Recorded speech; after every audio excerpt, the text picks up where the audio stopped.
New Maid saw. Everyone ignored the CEO Autistic daughter until she asked her to dance with me. The H. Hartley estate rose like a quiet cathedral on the hills of Boston, bathed in the amber glow of late afternoon. A grand stone manor framed by ivy-covered columns and glass-paneled doors. Inside the chandelier-lit ballroom shimmered with soft music, polished shoes, and curated smiles. It was the annual Hartley and Cohen Vester reception, a night where fortunes mingled and expectations tiptoed behind champagne flutes. K.H. Lowe Sanders adjusted the front of her crisp uniform, tucking a loose strand of blonde hair into the bun secured neatly at her nape. First day on the job, the agency had said private estate function, but nothing had prepared her for this. The formality, the frost beneath the elegance. She weaved through the crowd with a tray of hors d'oeuvres, eyes scanning velvet gowns and cufflinks that sparkled beneath crystal lights. There was a scent of lavender in the air, but beneath it something colder, something untouched. Then she saw her. In the far corner of the ballroom, almost swallowed by shadows, a little girl sat cross-legged by a silk-draped window. Her pink dress was rumpled at the hem. Her halo of blonde curls shimmered as she turned a small music ring in her hands again and again. Her eyes never lifted, not to the people, not to the music. No one else saw her. K.H. Lowe's brow furrowed. She looked around. The servers passed without pause. The guests never glanced her way. She leaned toward the woman coordinating the staff. "Excuse me, who's that little girl?" The woman barely turned her head. "Miss Amelia, Mr. Hartley's daughter. She's all by herself. She prefers it that way. Just leave her be. She doesn't like people." Chloe said nothing, but the tightness in her chest lingered. She returned to her work, but her gaze kept drifting to that corner, to the girl, to the silence around her. When the ballroom lights dimmed and a string quartet began a graceful waltz, the guests flowed like silk onto the dance floor. K.H. Lowe paused at the edge with her tray now empty. Amelia hadn't moved, still turning that little ring, still untouched. She set the tray down quietly. With light steps, K.H. Lowe crossed the ballroom, her shoes a hush against the polished floor. She crouched beside the girl, careful not to startle her. "Hi," she said gently. "I'm Chloe." No response, just the soft click of the spinning ring. Chloe paused. Then slowly, she extended her hand, not to grab, but simply to offer. "Would you like to try dancing with me?" For a long moment, nothing happened. Then the ring stopped turning. Amelia's fingers hovered and then barely reached. Her small hand rested in K.H. Lowe's. K.H. Lowe stood holding the hand as if it were made of glass. She led Amelia gently toward the edge of the dance floor, far from the crowd, just close enough for the music to reach them. She began to sway, just a soft back and forth, guiding. Without pressure, Amelia stood stiff at first, but with the next measure her foot moved a half step, then another. A rhythm formed, then the ballroom stilled. Not the music, not the movement, but everything else. Conversations paused, glasses lowered. A hush fell over the room like snow. Even the violinists seemed to soften their strings. At the edge of the crowd stood a man in a tailored charcoal suit, his gaze locked forward, a wine glass forgotten in his grip. Liam Hartley, CEO, widower, father. He didn't blink. His daughter, who hadn't let anyone near her in years, was holding hands with a stranger and dancing. His knuckles whitened around the glass, his jaw flexed, his face unreadable. Grief, awe, fear. Across the floor, the girl in pink turned beneath K.H. Lowe's steady hand. And for the first time that evening, Amelia smiled, faint, fleeting, real. The music carried on, but another melody, quieter, more fragile, had begun to rise. A language of rhythm and trust whispered into the space between them.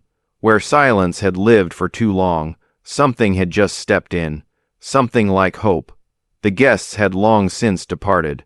The music faded, and the ballroom was quiet once more. Empty glasses were gathered, crumbs swept away, the chandeliers now dimmed to a soft glow. Chloe walked back into the kitchen, heart still fluttering from the moment on the dance floor. She half expected someone to scold her for crossing a line. Instead, the butler, an older man with a kind but formal air, glanced up and gave her a small, surprising smile.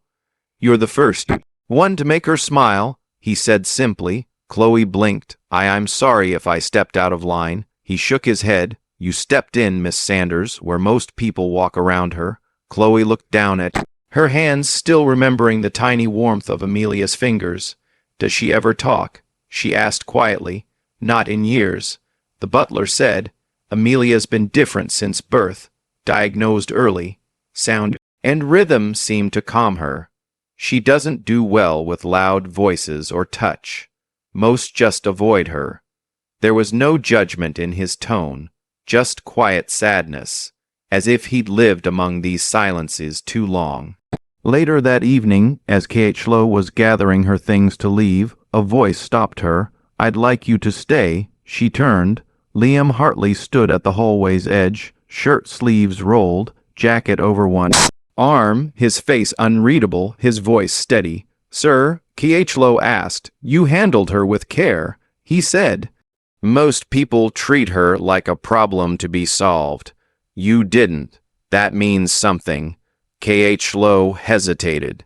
"I didn't do anything special. You didn't look away." He replied, "That's rare enough." A pause then. "I'm offering you a long-term position here, permanent if you're willing." Chloe searched his expression for any hint of what this truly meant, but there was only quiet gravity in his words. She nodded slowly. "I'm willing." That night, unable to sleep, Chloe wandered the second floor to familiarize herself with the house. The corridor was lined with framed sketches, furniture, designs, pencil renderings of arches and chairs, subtle beauty all hand-drawn. She passed by Amelia's room and noticed the door slightly ajar. Inside, the lights were dim and a small screen glowed. In the corner, Amelia stood in front of it barefoot, pink nightgown brushing the floor. On the screen, a grainy video played. A woman in a white tutu spinning gracefully on a grand stage, arms curved like wings. A ballerina, graceful, strong. The woman looked just like the girl in the room if she had grown up. Amelia stood still for a moment, then began to sway, mimicking the movements. Not perfectly, not with polish, but with effort, with memory. Chloe remained outside the doorway, watching, unmoving. She didn't know the full story yet, only fragments. But something about this child dancing alone to a ghost from a screen told her more than any words ever could. The house was full of expensive things, polished wood, velvet curtains, gold-rimmed frames, but what echoed most was the absence of touch, of voice, of warmth. And yet here, in the quiet dark, Amelia was dancing, and Chloe knew without being told that this was only the beginning. Morning lights spilled softly into the sunroom, filtered through high arched windows and gauzy curtains that swayed like whispers in the breeze. Amelia sat cross-legged on the carpet, her hands turning the tiny silver handle of a music box. It played the same delicate melody over and over, high notes falling like glass rain. Chloe had heard it many times but never asked. Today she did. "That's a beautiful sound," Chloe said gently, kneeling beside her. "Can I see it?" Amelia did not speak, but after a moment, she slid the music box across the floor. Chloe lifted the lid slowly. Inside, a tiny ballerina spun in place, twirling to the tune. The box was old, its lacquer slightly chipped, but well cared for. On the underside of the lid, a name was engraved. Grace. Chloe's breath caught. She had seen the name before in an old photo by the staircase, in a whispered comment from the butler. Grace Hartley, Liam's late wife, Amelia's mother. The ballerina figure inside the box wore a miniature white tutu. Chloe remembered the video, Amelia swaying to a dancer on a stage, the same grace, the same silence. That evening, Chloe pulled out a soft rug in the sunroom, cleared space by the piano, and played a slow piece on her phone. She knelt and tapped her fingers lightly on the floor, 1 to 2, 1 to 3, Amelia watched, still a stone. Then slowly her foot moved, a light tap in rhythm. Chloe smiled and rose to her feet, letting the music guide her. Nothing complex, just a turn, a sway, a soft slide across the wooden floor. She held out her hand. Amelia stood. No words, no eye contact, just quiet mimicry. Step by step, she mirrored K.H. Lowe's movement. Clumsy, halting, but precise, like her brain translated rhythm more clearly than speech. From that day on, they danced a little every afternoon. K.H. Lowe used movement to speak, a wave for hello, a tap for stop, a twirl for joy. Amelia responded in kind, building a language without words, a world made of motion and music. It was in this rhythm that K.H. Lowe began to understand the child's grief, not as silence, but as memory, as something living. One cloudy afternoon, K.H. Lowe passed the laundry room and overheard two maids folding linens. "She's dancing again." One of them whispered. "Who?" "Amelia with the new girl." The second woman lowered her voice. "He won't like that." "Who, Mr. Hartley?" "He forbade anyone from playing ballet music in the house. After the accident, he said it was over. Said it destroyed everything." Chloe felt a shiver crawl up her spine. That evening, as the sun dipped low, she and Amelia danced again, this time a little faster. Amelia let out a breathy sound, almost a laugh. Chloe turned, twirling gently, letting the girl lead, and then the door opened. Liam stood at the threshold. He didn't speak, his eyes locked on the sight of his daughter spinning. Chloe halted mid-step. Amelia didn't notice. She kept moving softly, her pink dress brushing her knees, the music box melody echoing from a speaker nearby. Liam's jaw tensed. He took a step forward, then another. "I told the staff," he started, his voice tight, sharp. "I told them not to bring that back into this house." K.H. Lowe froze, heart pounding. "I'm sorry," she said quietly. She responded to it. "I wasn't trying to," but Liam was already turning away, his shoulders rigid, his voice low. "It doesn't belong here anymore." The door closed behind him with a soft final click. The music faded. Amelia had stopped spinning. She looked up, sensing something broken, her hands twisting the hem of her dress. Chloe knelt beside her, whispering, "It's okay, sweet girl." But deep down, she wasn't sure if it really was. She had opened a door, one lined with memory, grief, and something Liam Hartley had spent years trying to lock away. And now it was open. The next morning, Chloe rose early, packed her things, and left a note on the kitchen counter. "Thank you for the opportunity. I'm sorry if I crossed a line." She didn't explain more, didn't dare. Her heart was heavy as she slipped out the servants' entrance, passing the garden where Amelia had once spun in circles beneath the falling petals. Chloe paused, wondering if the little girl would notice she was gone, wondering if Liam would care. By evening, a light rain had settled over the Hartley estate. Thunder murmured faintly in the distance, low and tired. K.H. Lowe's apartment was small but warm, tucked above a flower shop in Beacon Hill.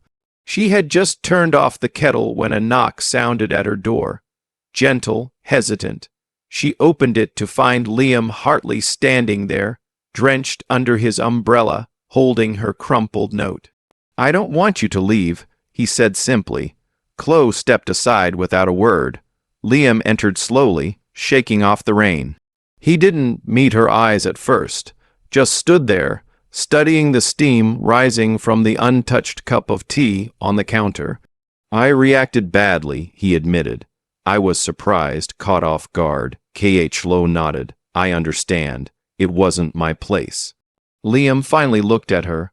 His expression had shifted, no longer stern but tired, frayed at the edges. A man unraveling slowly. "She looks like her," he said quietly. "When she dances." K.H. Lowe didn't speak. My wife Grace, she was light. That's the only way I can describe her. When she danced, it was like the world bent around her, like nothing dark could touch her. He paused. That night, her final performance, she brought Amelia backstage. I told her not to. Said I'd pick her up after, but Grace insisted. Said she wanted Amelia to see beauty before the world taught her anything else. He swallowed hard. The crash happened on the way home. Grace died on impact. Amelia, his voice cracked. She was in the back seat. The doctors said she suffered a brain injury. Not severe, but enough to affect language, affect how she connects. K.H. Lowe's eyes filled, but she didn't interrupt. I buried Grace a week later, Liam said. And every time I looked at Amelia, all I could see was what I'd lost. Not because of her, God. Never because of her, but because I failed. I should have been there. I should have driven. He rubbed his temple, breathing shakily. After the funeral, I locked Grace's things away. I thought it was better to remove the reminders. No more ballet, no more music boxes, no more spinning. He let out a bitter laugh, but Amelia never stopped. She found her way back to it anyway. I just chose not to see it. Chloe stepped closer, voice soft. I don't think Amelia stopped hearing you or feeling you. Liam looked at her, pained. She doesn't speak. No, K.H. Lowe agreed, but she listens. She crouched down, mimicking the small motion she used with Amelia. When I tap the floor, she said, she taps back. When I twirl, she follows. When I stop, she does too. It's her way of talking. Liam's eyes glistened. I know she misses Grace, but I also think she's trying to come back to you. In the only language she has, the silence stretched between them like a string pulled tight. And then, gently, Liam sank into a nearby chair. He looked older suddenly, not in years, but in weight, as if the grief he'd held for so long had finally been given permission to settle. She called me Daddy once. He whispered, the day she was born, just a gurgle, really. But Grace swore she meant it. Chloe smiled sadly. She still does. Rain pattered against the window like a lullaby. Liam leaned back, eyes closed for a moment.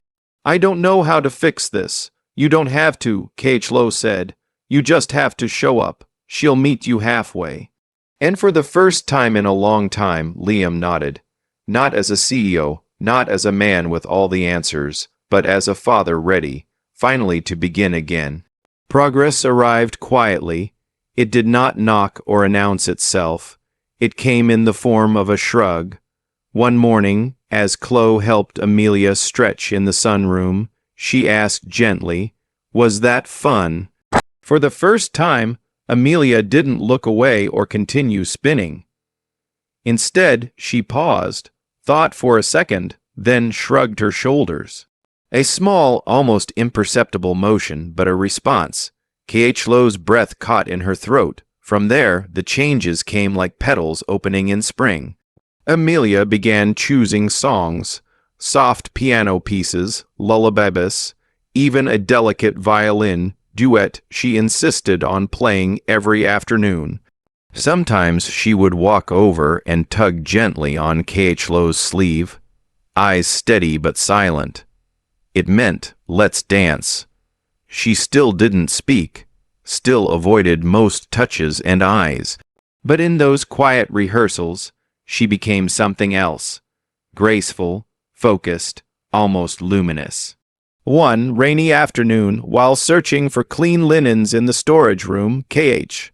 Lowe came across a dusty trunk. Inside, carefully folded in tissue paper, were the worn but still beautiful ballet slippers of Grace Hartley, faded satin, hand-stitched initials. Chloe held them like relics. Unsure whether to be heartbroken or honored, she brought them to Amelia without a word. The little girl ran her fingers over the ribbons, then clutched the shoes to her chest like something sacred. She didn't let go of them for the rest of the day.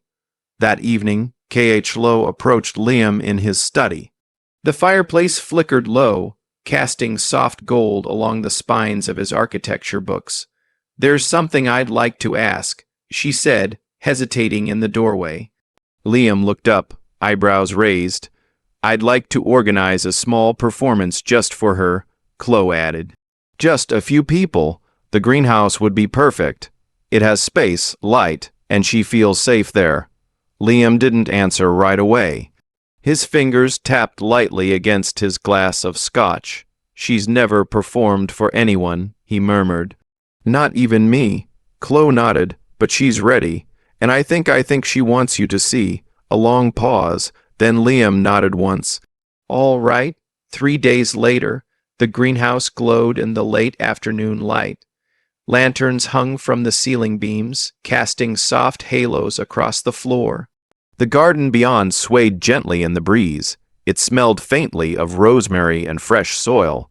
Only a handful of people were invited. Mrs. Alden, the butler, the gardener, and Liam. Chloe kept it intimate, respectful of Amelia's world. The music started light, familiar.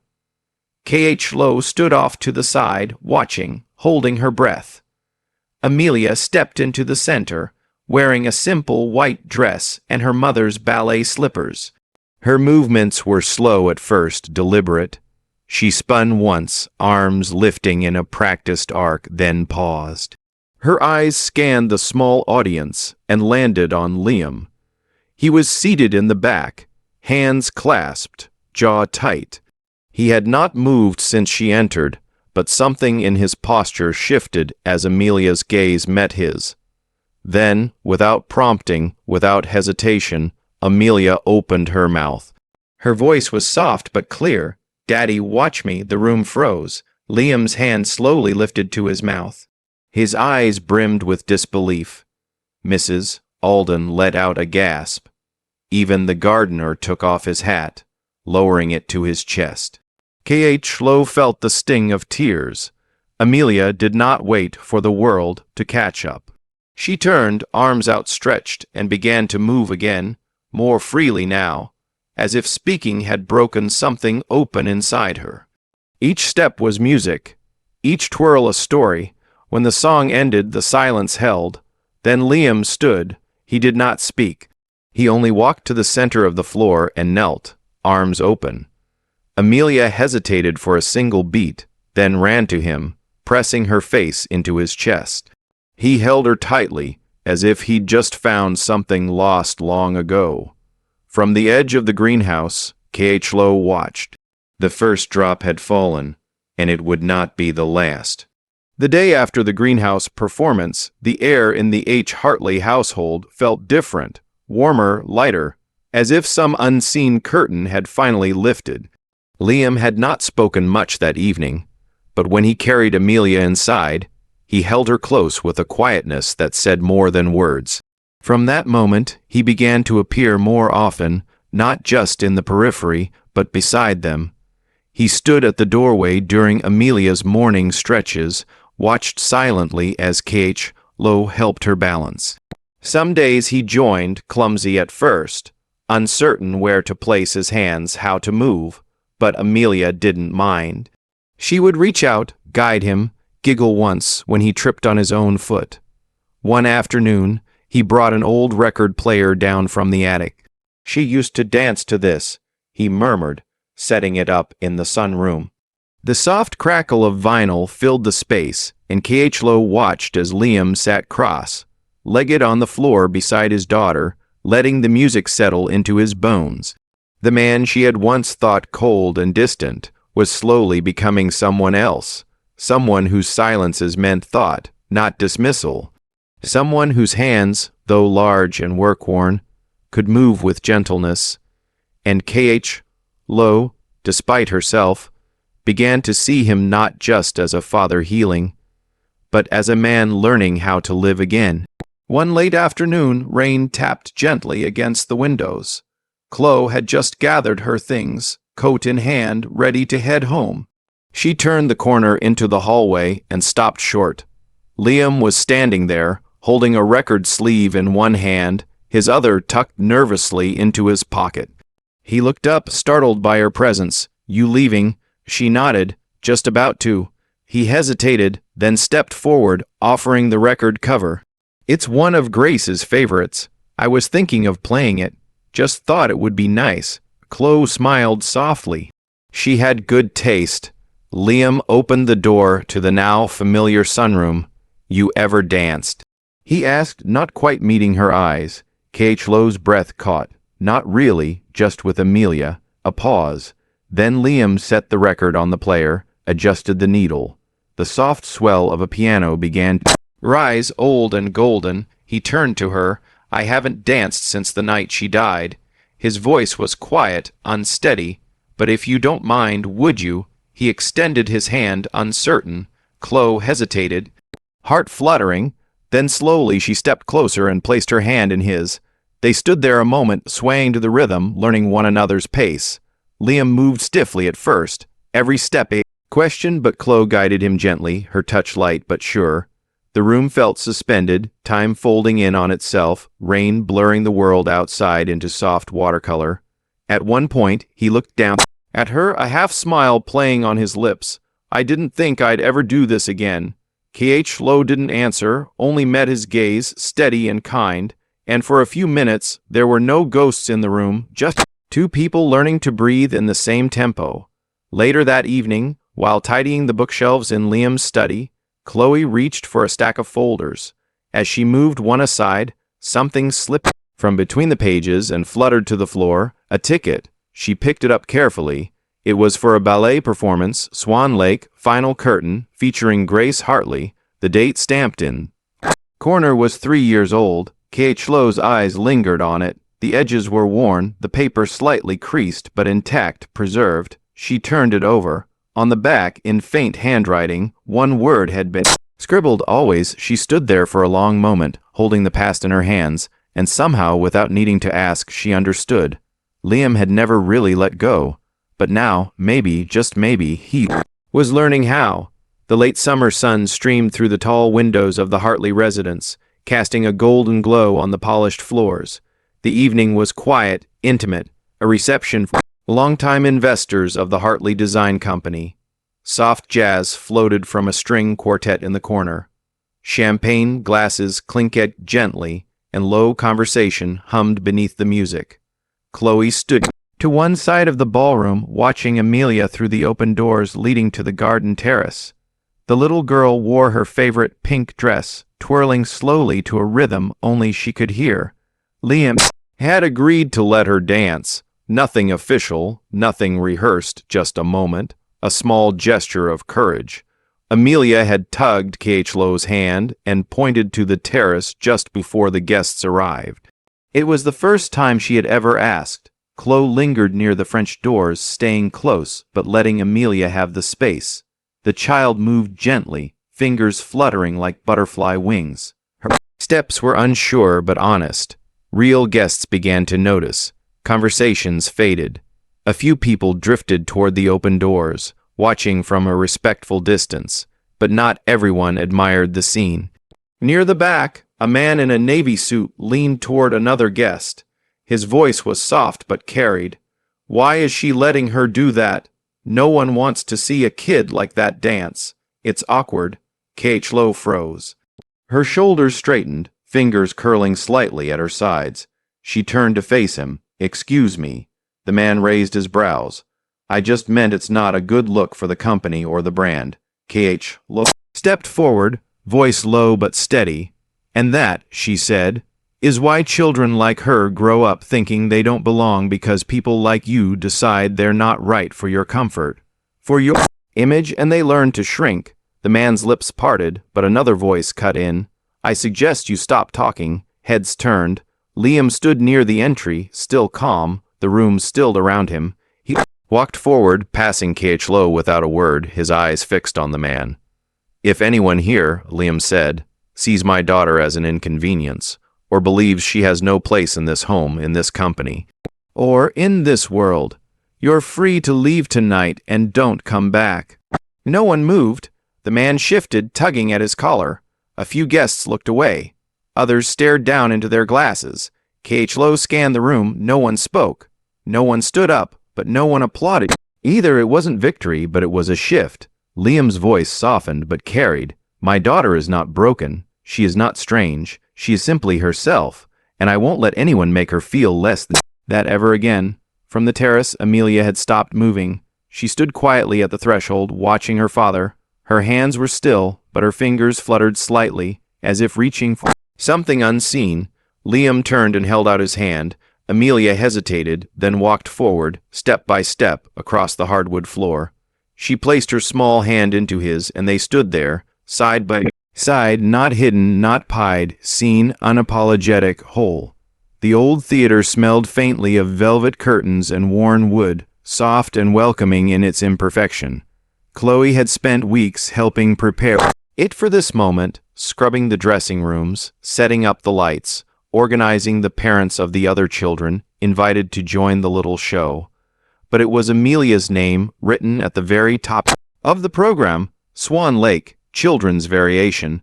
A modest audience filled the rows. Family, friends, supportive teachers, a few cautious board members who now saw things differently, and in the front row sat Liam, his hands clasped in his lap, eyes fixed on the curtain. He was not a man known for nerves, but tonight he held his breath. The lights dimmed. A hush swept through the crowd. The music began, gentle, familiar, the opening notes of Swan Lake floating out across the theater like memory itself. Then came the soft patter of small feet. Amelia stepped onto the stage in a white dress, her blonde hair braided into a simple crown, and on her feet Grace's ballet slippers, just her size. Chloe had found them weeks ago, wrapped carefully in a silk scarf at the back of an old chest. Amelia began to move slowly, purposefully, her arms opened like wings, her toes gliding with surprising grace. She did not perform with the precision of a ballerina trained for years, but her step had soul. Her movements held emotion, the kind that only came from dancing, not with the body but with the heart.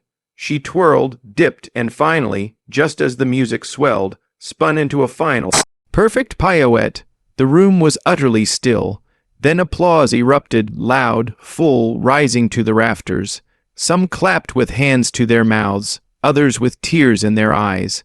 Liam stood slowly, hands trembling. K.H. Lowe beside him turned to look. His face was wet with silent tears, but Amelia wasn't done. Instead of bowing, she turned. She walked to the edge of the stage, her little slippers padding softly. Then, without a word, she reached out, first for Chloe, then for Liam, two small hands gently tugging theirs toward her. They hesitated, stunned, then stepped onto the stage, unsure. What came next? Amelia didn't speak. She simply placed their hands together. Liam looked at K.H. Lowe, startled, then smiling, something soft and raw breaking through in his eyes. He leaned slightly closer, voice low enough that only she could hear. Grace always believed someone would come. He whispered, someone who wouldn't look away, someone who'd help me see her again. You were that someone, Chloe. K.H. Lowe swallowed her throat thick. She chose well, he added, glancing at Amelia, who now stood between them, calm and still. The spotlight held there on the three of them, hand in hand, the applause swelling once more like waves.